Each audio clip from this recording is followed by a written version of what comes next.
Tina Cole. I'm a crime author. The nature of true crime often defies understanding or logic. And in my opinion, the most difficult perpetrators of crime to work out are the women that murder time and time again. In this series, I'll be shining a light on 6 of the most prolific female mass murderers in history. So welcome to the dark world of the lady killers.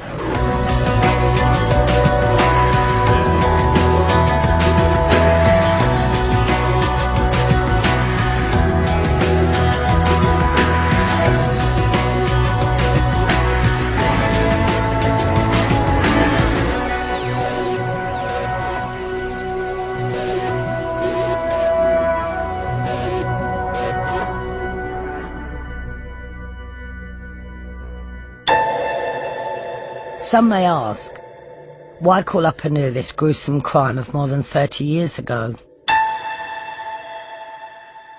Let time cover it.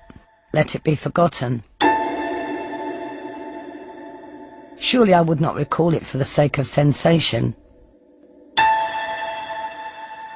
I write of it in the hope of applying to it the increase of understanding of such crimes that has come during these years, and in the hope of drawing from it some further increase in our comprehension of human behaviour.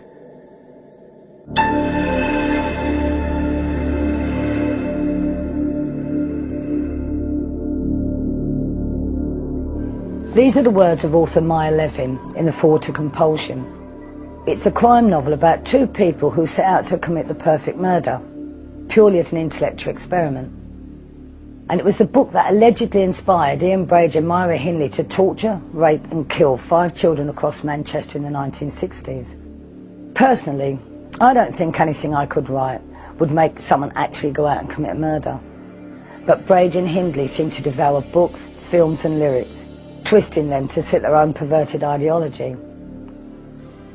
While listening to Nazi war speeches, Ian would affectionately call Myra Hess, after Hitler's notorious deputy.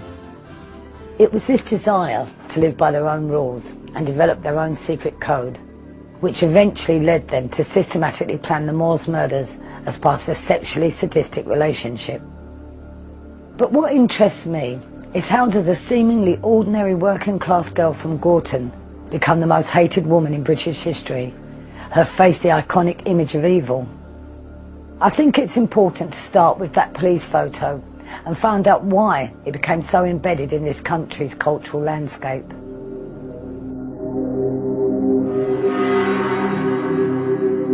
We felt it was a mask. Would somebody please take that mask off and show the real Myra Hindley? Because that mask there with that white hair, that sullen face, the eyes drooping, the prominent lips, the whiteness of the face, the whiteness of the hair with those dark roots. It's almost as if someone had touched her up to give her that look of evil. Yeah, but she's got evil bloody eyes, she always had. And if you look at her photo, you can see the evil coming through to you. I think it has become, hasn't it, the absolute image, because she does look rather unreal in it, or created, and in a way, over the years, we have created Myra Hindley. Right up until the day of her death, the only pictures that were being shown was that one picture of this hard-faced, peroxide blonde woman. And this became the face of evil, the face of wickedness, the face of crime. It is an iconic image. It figures a lot in the psychopathology of people who I do see with mental illness. If they're deluded, if they're schizophrenic, often the delusions will revolve around Hindley and Brady, and it's quite common. I am Myra Hindley, or Myra Hindley is sending me voices.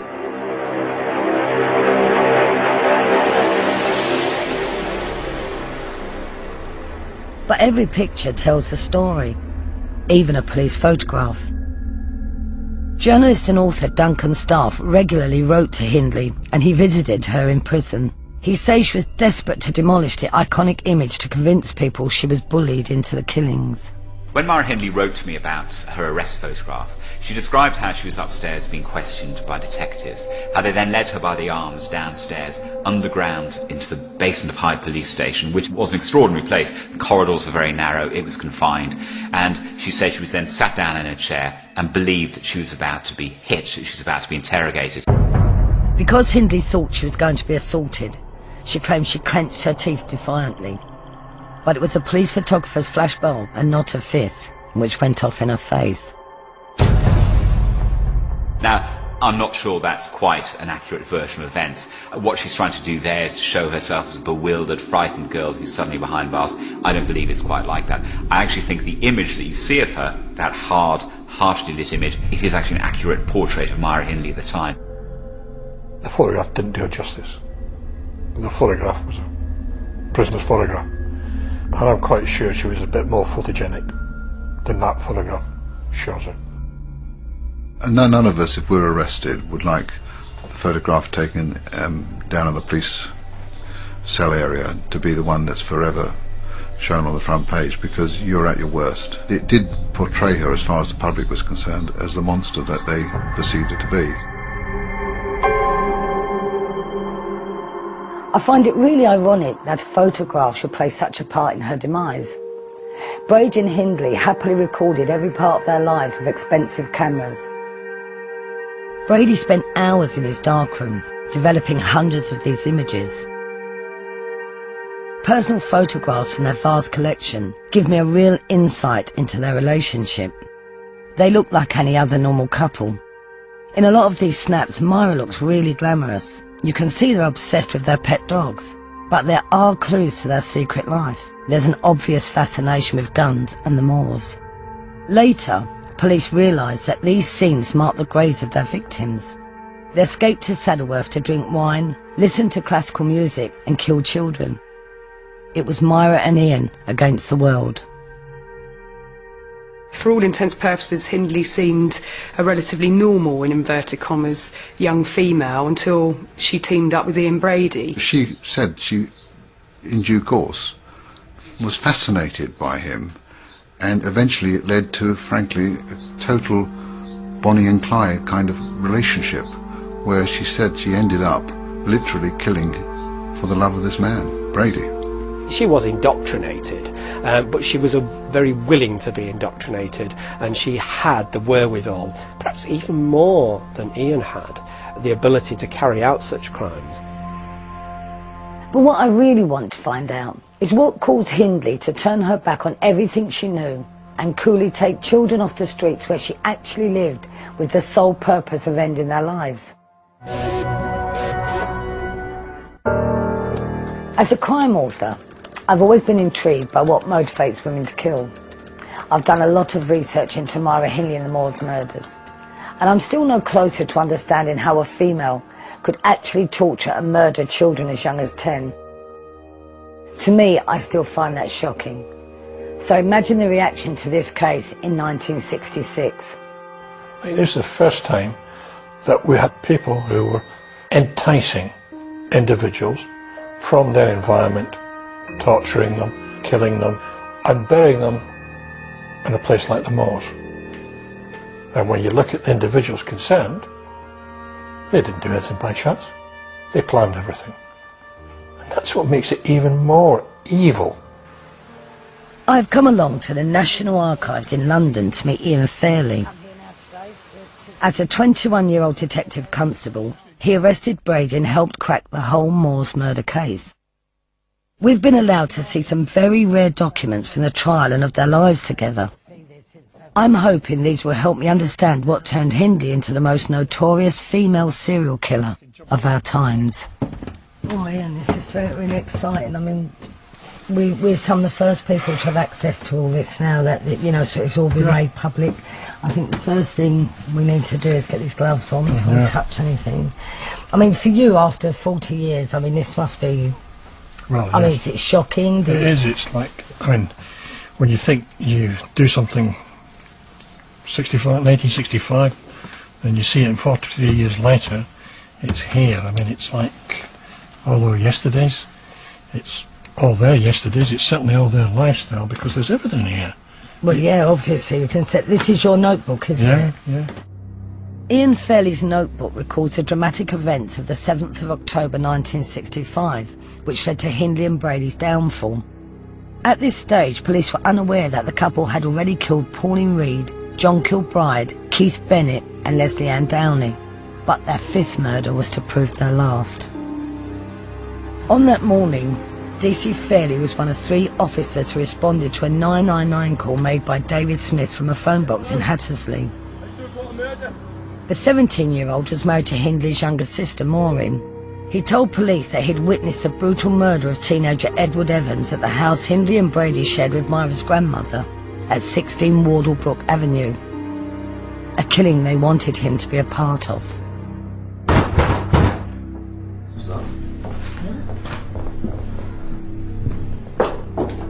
Myra Hindley? Yeah. Got a report of a murder. A murder? What are you doing? You can't just come back. The door, in actual fact, had been answered by Myra Hindley. We walked in and me and Brady was actually lying in bed in the lounge, and he was in the process of writing a note to his employer saying he wouldn't be in that day as he had twisted his ankle. He was right in that, wasn't he, so he could go dispose of the body?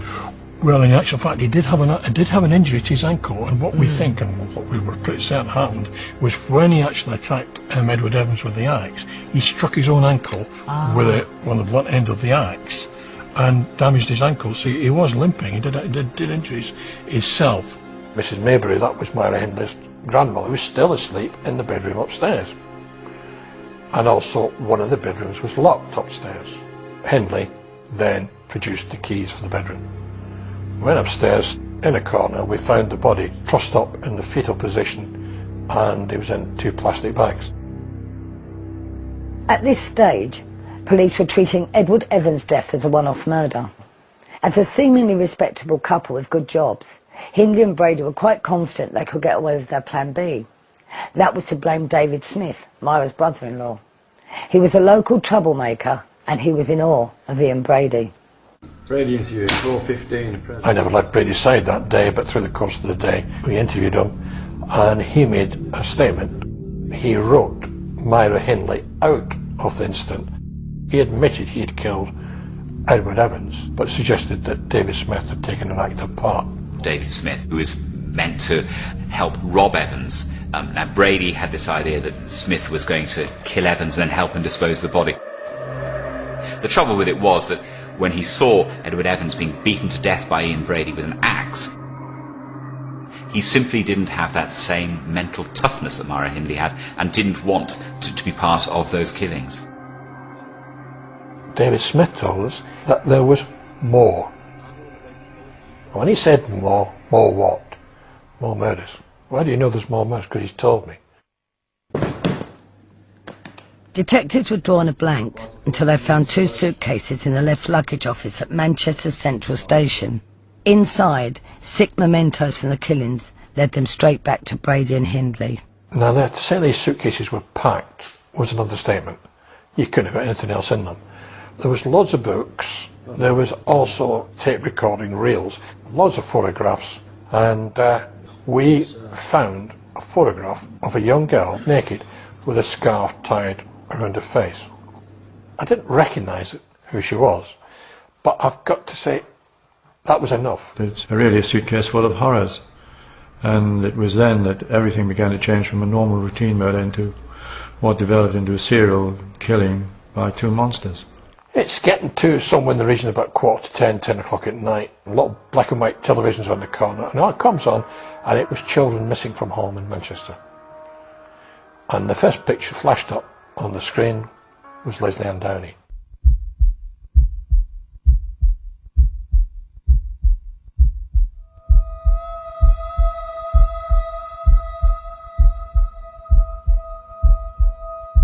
Myra Hindley had picked up the 10-year-old from a fairground the day after Christmas 1964. Pornographic photos of the little girl found in the suitcases revealed she'd been tortured in Hindley's bedroom, something that makes my blood run cold. But it was a 16-minute tape recording in which Hindley tells Leslie Ann to shut up as she pleads for her life, which reduced even the hardest of hearts to tears.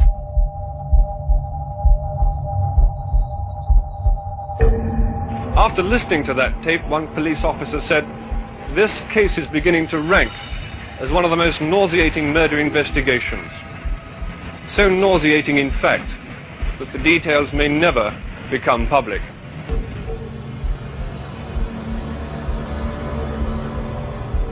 In that tape, Leslie Ann Downey is being tortured, and she wants her mummy. Another voice on the tape is, of course, Myra Hindley. I think possibly that was that tape where the child was eventually murdered.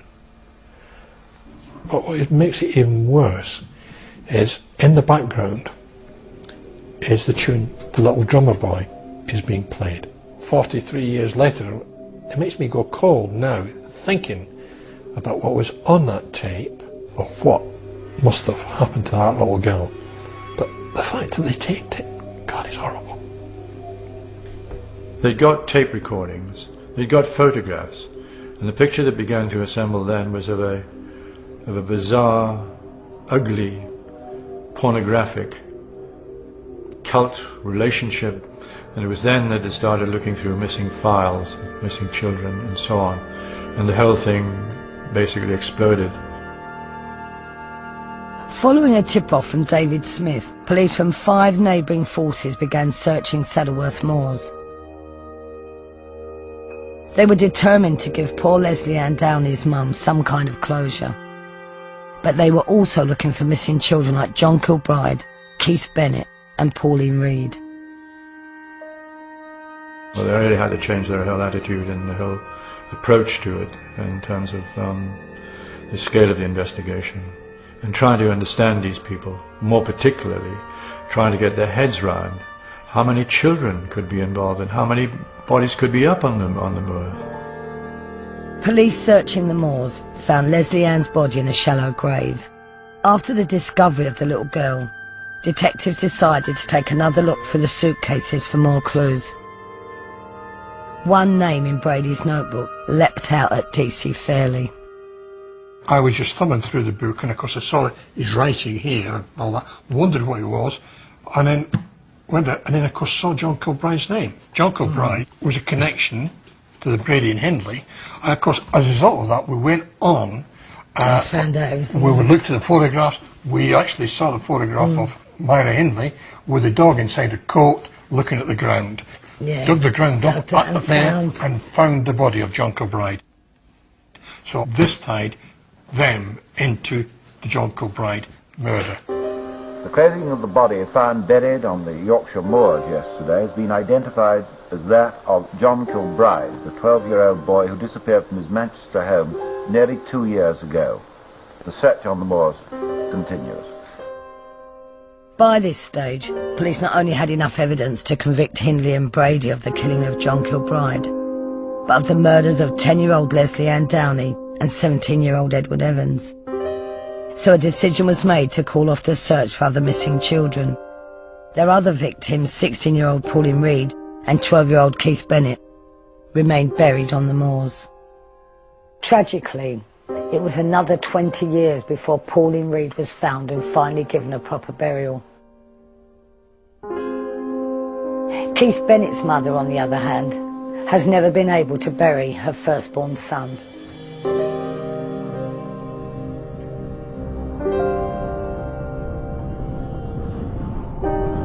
Until he's found, I'll never stop. Even if I'm a bloody old woman and I've got to crawl on my knees, I'll come up here. Because I know he's up here now, I won't stop coming up here until he's found.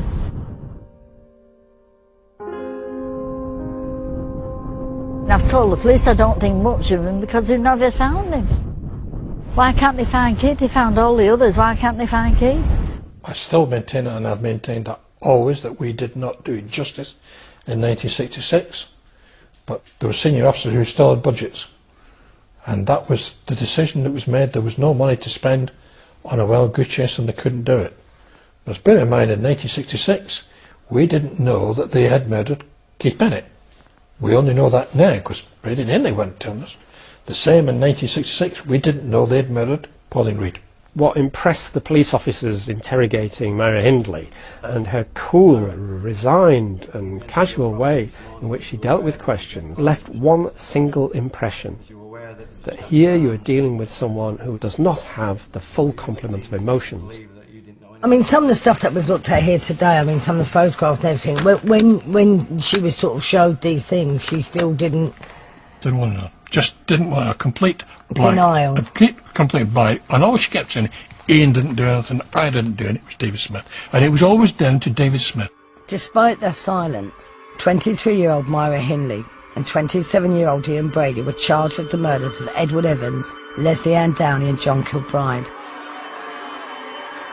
Months earlier they would have faced the hangman's noose, but the fact that this was the first murder trial since the abolition of the death penalty fueled the public hatred.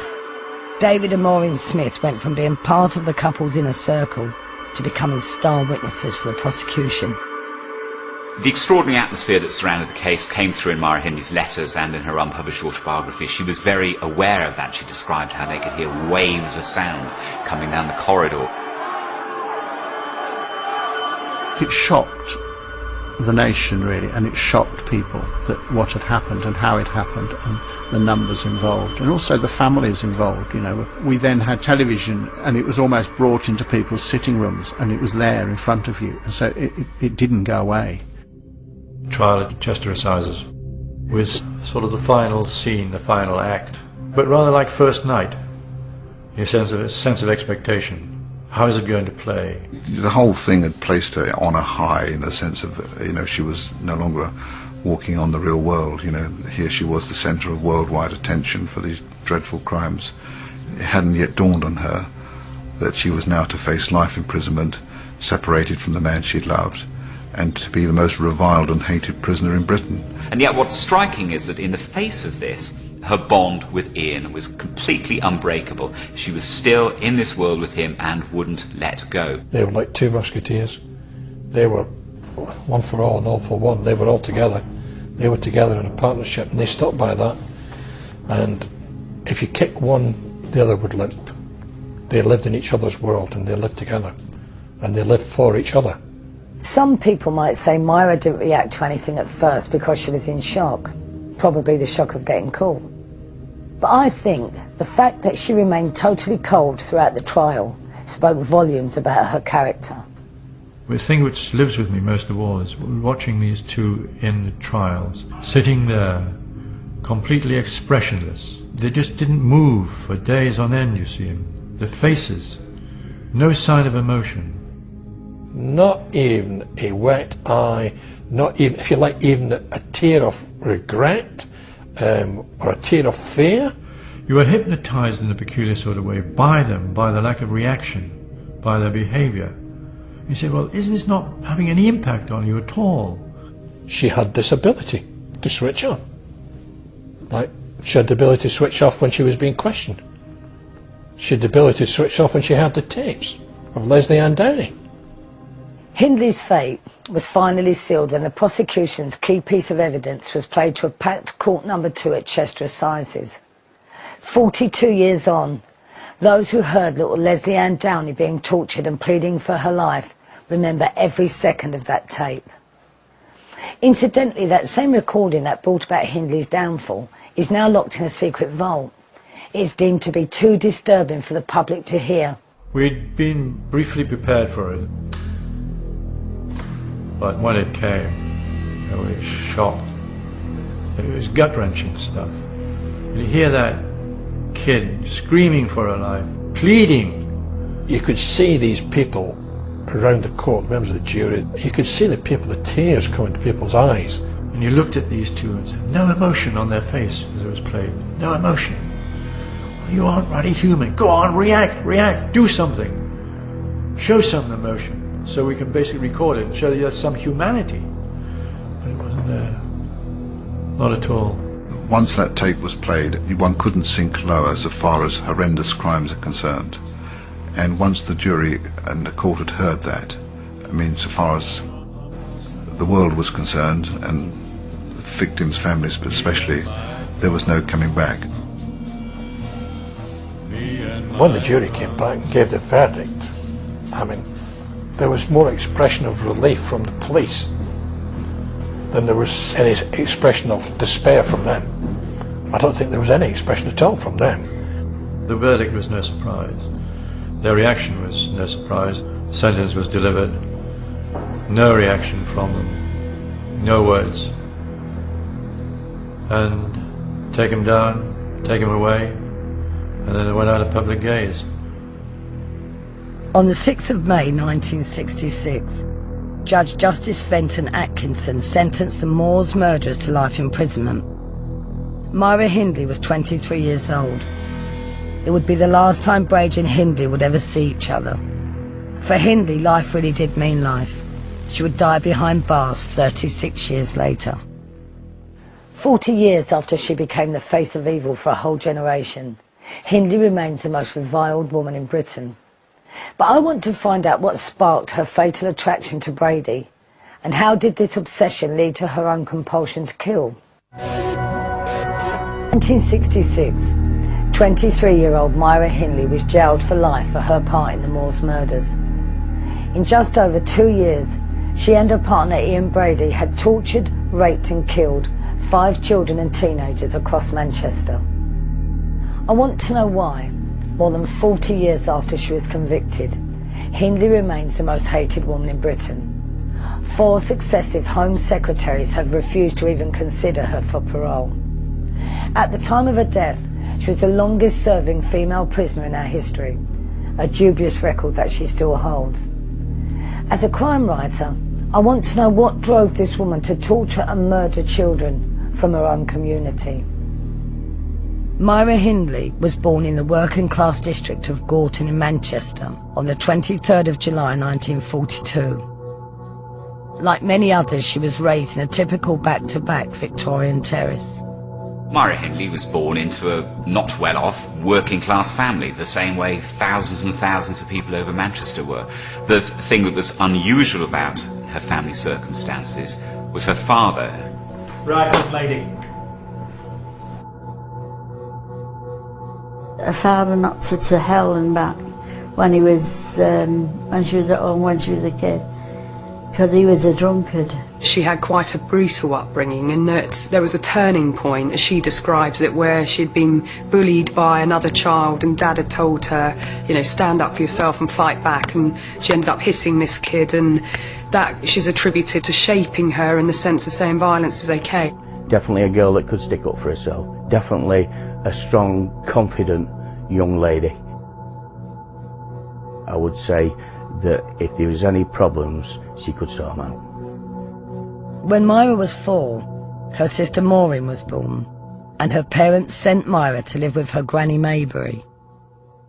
Myra overpowered her gran. Gran was such a lovely, lovely lady. Myra was then the boss, and Myra liked being the boss. She was loud, she was brash, and she was definitely the boss. I think that certainly had a role to play, the fact that she could get away with whatever at her grandmother's house, and certainly in terms of her development, being able to get away with whatever she wanted to, that kind of sent a message to her. She loved her grandmother, but there was always this feeling that she had been put out of the nest in order to create a space for a new baby.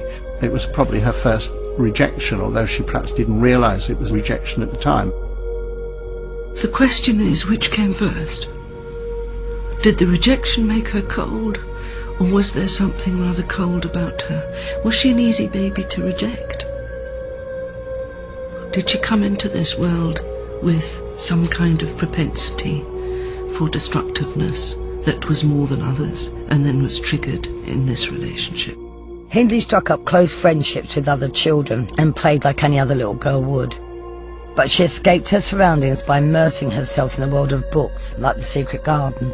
Her lifelong love of literature was to prove a significant shared bond with Ian Brady. Myra did form deep friendships and relationships with people throughout her life. It was a characteristic of her personality that she would latch onto individuals. It was described to me by a former lover of hers as her beam, and once you were locked in her beam, you were the sole focus of her attention. Like any teenager in the rock and roll era, Myra enjoyed going to dances. Every Saturday night, she and her friends would go to the Ashton Palais and bop along to the latest records. But her life changed forever when she started work as a typist at Millwoods Engineering in Gorton. By the end of her first day, she'd fallen for a mysterious Glaswegian clerk called Ian Brady. The 18-year-old wrote in her diary about her unrequited love for a 23-year-old man who reminded her of Elvis Presley and James Dean. On these pages, she poured out her frustration over Brady's indifference. He ignored her for a year, which of course whetted her appetite more and more, because what you can't have becomes more desirable, and he was just playing her along. He was handsome, and I was thinking, what is he doing with her? The lads used to say she was all right in Gorton, but as a kid's point of view, I don't think she was a pretty woman. Myra did write to me about how she first started the relationship with Ian. They'd been out to a pub, it was a Christmas party, they'd all got drunk, they then went back to Millwoods, and she described how he started dancing, and he was drunk and he trampled all over her feet. But she writes about it years later with a great feeling of happiness. You can see that there's real excitement there, and then from that point on the relationship accelerated very quickly. But this was to be no ordinary courtship. Hindley regularly worshipped at the Catholic monastery of St. Francis in Gorton. She later wrote that Brady convinced her to give up her faith. Instead, she was encouraged to read books by the philosopher Nietzsche and the Marquis de Sade. It was her introduction to the world of sexual sadism which laid the foundations to the Moors murders. These are actually Ian Brady's own personal copies of the Marquis de Sade, of Justine and the Life and Ideas.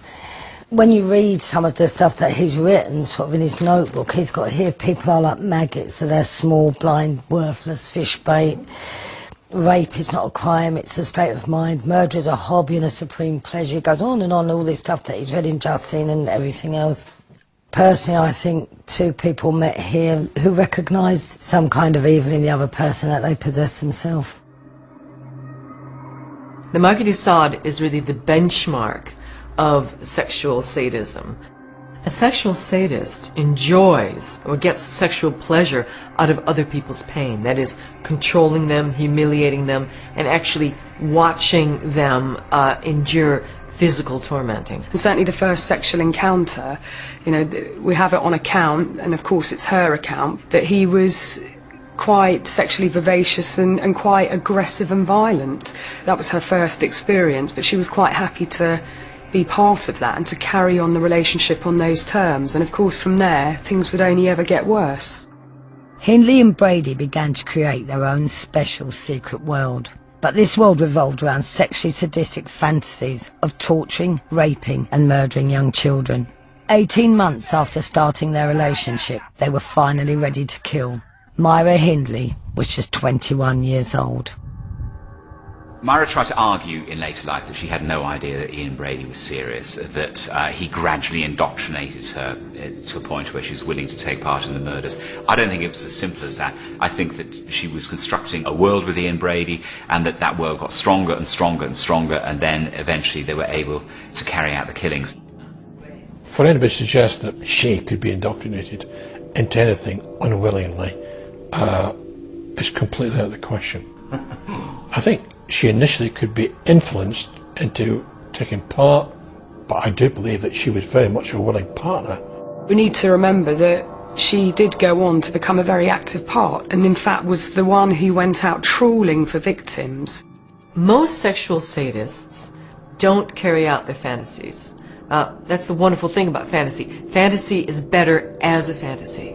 Reality brings with it elements of lack of control. For example, a fantasy you can control completely. Reality, as with Hindley and Brady, got out of hand. Myra said that they got to a stage where they were ready to commit murders when he introduced her to a book called Compulsion, which was about killings by Leopold and Loeb. So they already had this abnormal sexual relationship. They already had these fantasies that they were acting out. Then he introduced her to a book about killing and told her, I want to commit the perfect murder. I mentioned Compulsion right at the beginning of the programme.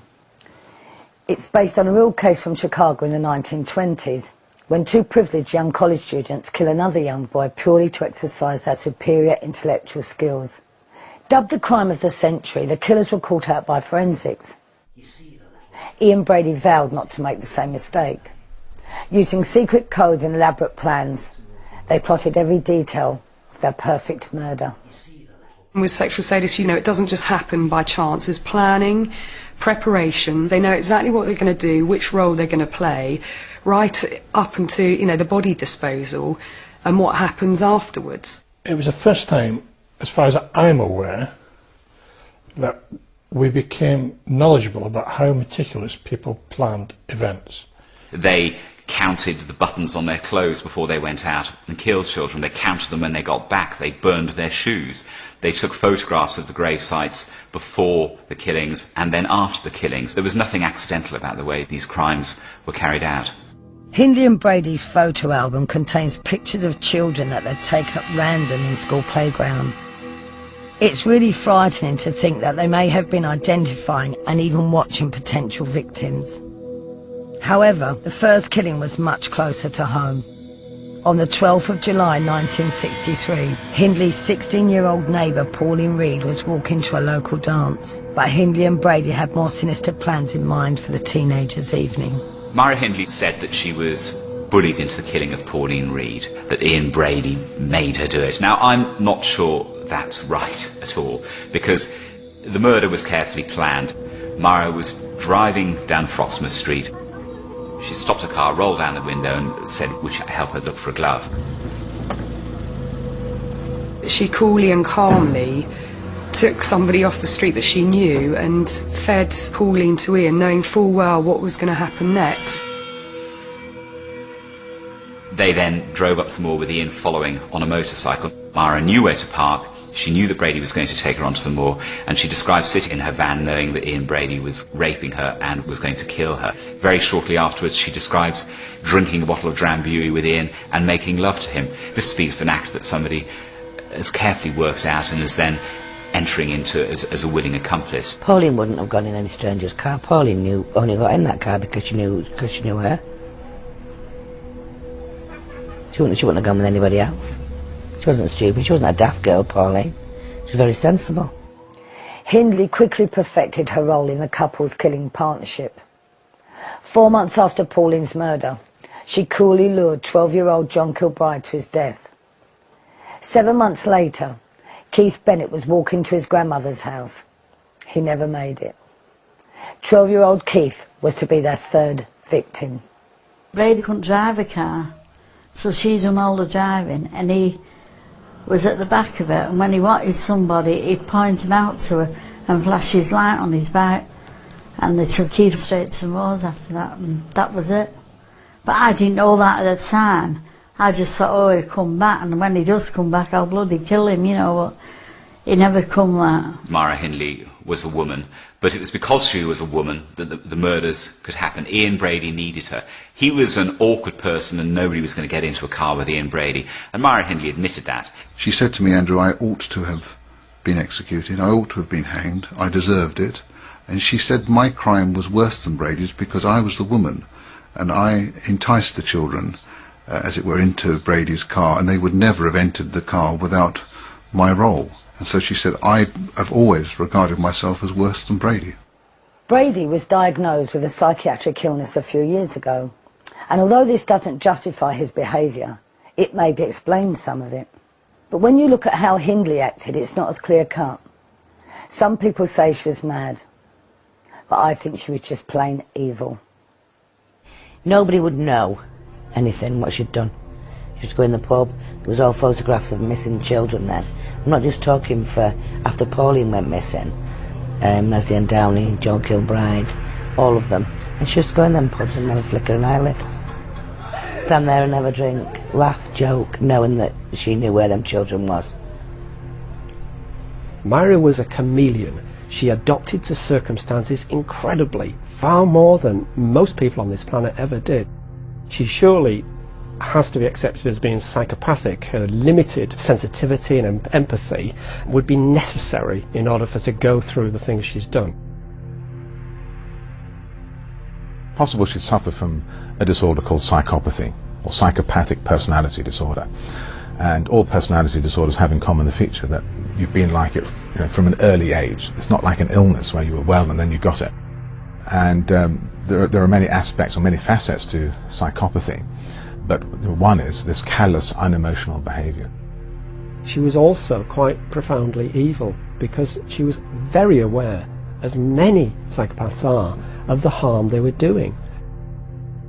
It's obvious to me that over the course of the 2 years they killed those children, the power in their relationship shifted. He was the boss at work, but how much was she the boss at home? And that's sometimes I feel that she did what she wanted.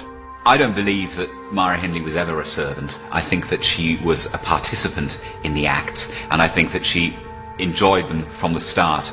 She remained cool, very calm about what was going on. And in fact, it was Brady's own reckless and impulsive behaviour that led to them being detected and arrested.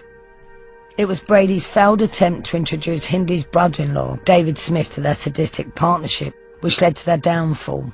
Smith was a close friend until he witnessed the brutal murder of their fifth victim, 17-year-old Edward Evans, and went straight to the police.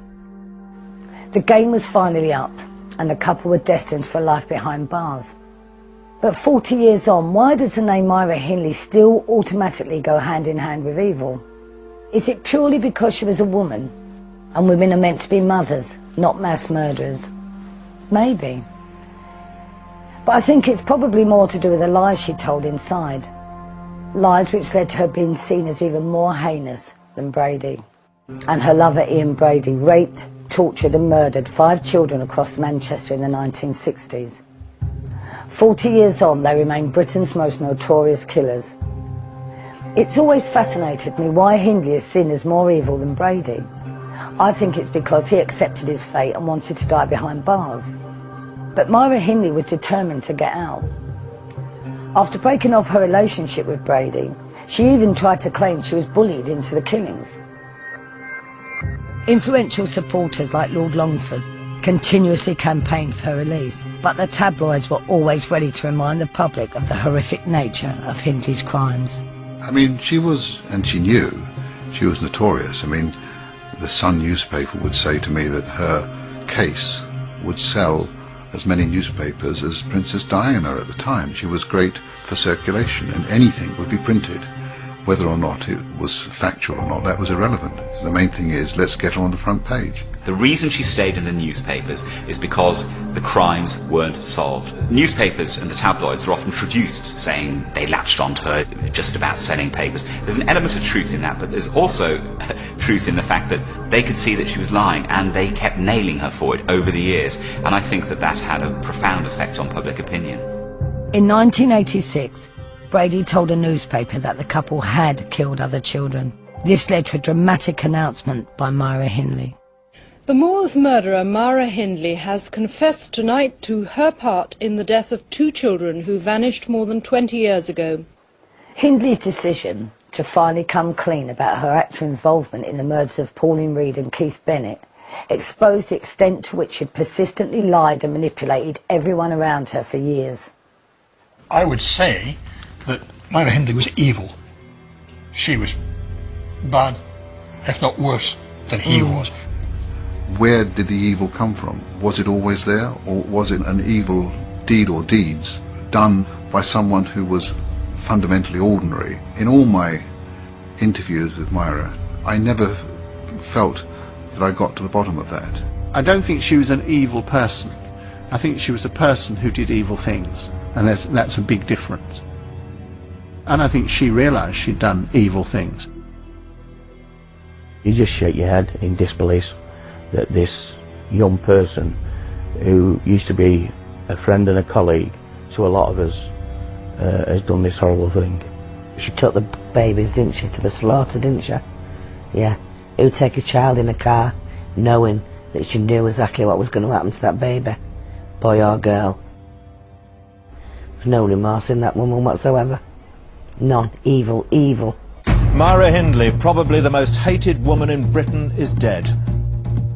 The Moors murderess died of a chest infection after 36 years in jail. Myra Hindley died on the 15th of November 2002. She was 60 years old. The priest who held her hand as she slipped away believes she did feel genuine remorse for her crimes.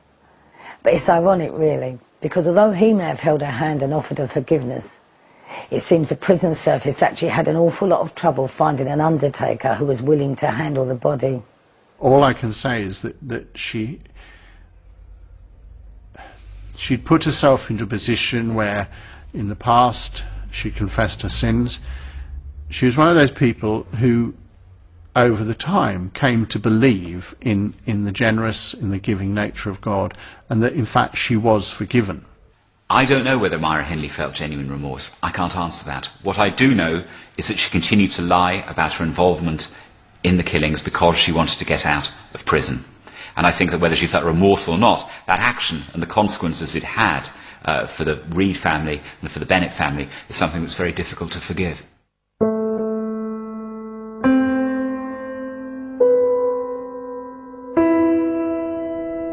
I was looking and hoping and praying that they'd find him, but I didn't think for 1 minute I'd go 40 years without him, or 44 years without him, and I've got to live with it for the rest of my life. Oh, I love coming up here any time of the day or night, because I know he's here somewhere, and it's the only way I can express my feelings, because I know he's been murdered up here. And I know he's with me somewhere on the moor, and he knows I'm coming up with flowers and that. When I see Winnie still desperately trying to find her son, it's very hard to forgive Hindley. As a crime writer, I plan other people's lives, and I often plan their murders too.